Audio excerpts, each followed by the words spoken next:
first came in, you guys did all sorts of diagnostics and tests, if you will. So yeah, if you just want to talk about and explain the starting processes, what would you do for somebody that came in and had back pain? Well, basically what we would do is that we would look to see all the contributing things to the back issue. So if there's a muscle imbalance, why is it there? What's contributing to it? So we take a whole body approach to these things. But the other thing that we do that's outside of the realm of what everyone else does is we look for imbalances in the brain as to how those things are promoting the issue in the low back or wherever else. And most athletes are going to have it. I mean, most athletes have suffered in some point in their career concussion, which we know damages areas that control posture, stability. And what we've noticed over the years is that these things just don't fix themselves. Athletes just maladapt to it. Yeah, you might notice that you always get a problem on the right side, and you probably have some of your left brain's not working good as your right. And that is exactly what I had. Yeah, so then we did something to your left brain and your right symptoms got better.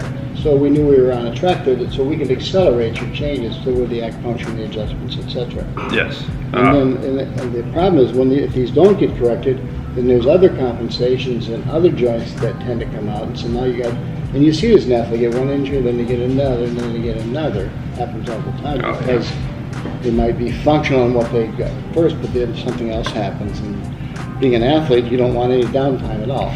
That's right. So, but yeah, so they diagnosed me. I had some left brain problems. Generally, all my injuries were on the right side, so they were spot on there. A way of looking at it is this way: is the way your hemispheres work with each other is that, as an example, every time you activate the right hemisphere, you automatically inhibit the left, so you dampen it out. Mm-hmm. So then, when you activate the left, you dampen out the right. When people develop asymmetries that are significant, they can have depression on the left, as in your case. Mm-hmm. If you do things to activate your right brain, you might dampen out your left to the point where it can't control muscle function, it can't stabilize a joint, etc. And with you, it's interesting because when you spin left, right? Mm-hmm. When you throw. Yes. Okay. Well, that left spin is going to activate your right brain. So you inherently, through your training, have built the symmetry.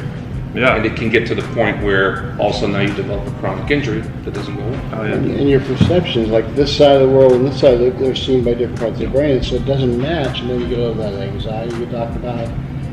Things you're not sure what it is, but it doesn't feel quite right.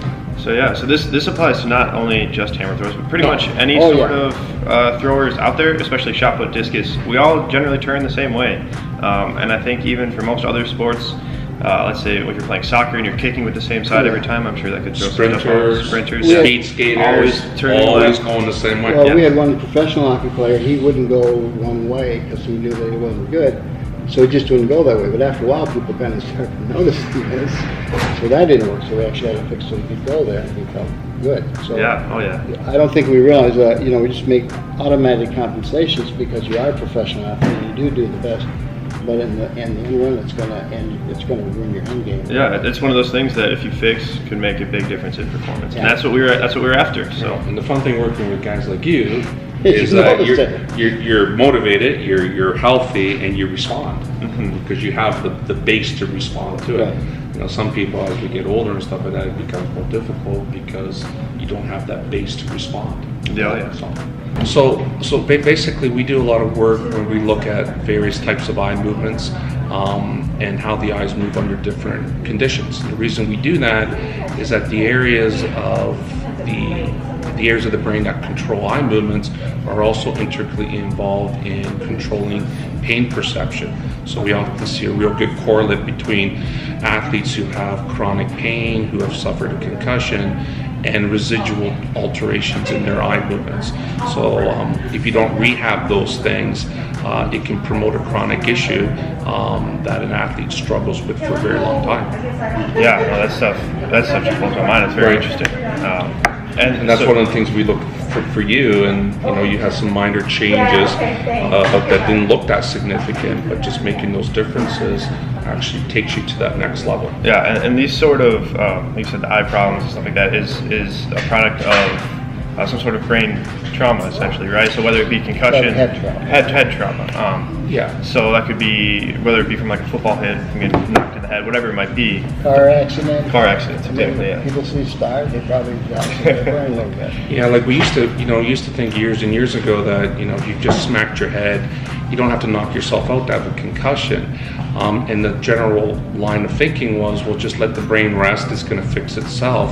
But what we've learned is that that's not the case, that athletes develop residuals, athletes develop adaptations or maladaptations. And if you just keep treating the body part and it's not changing, there's a good chance that the brain's involved and there's been some maladaptive changes that have occurred.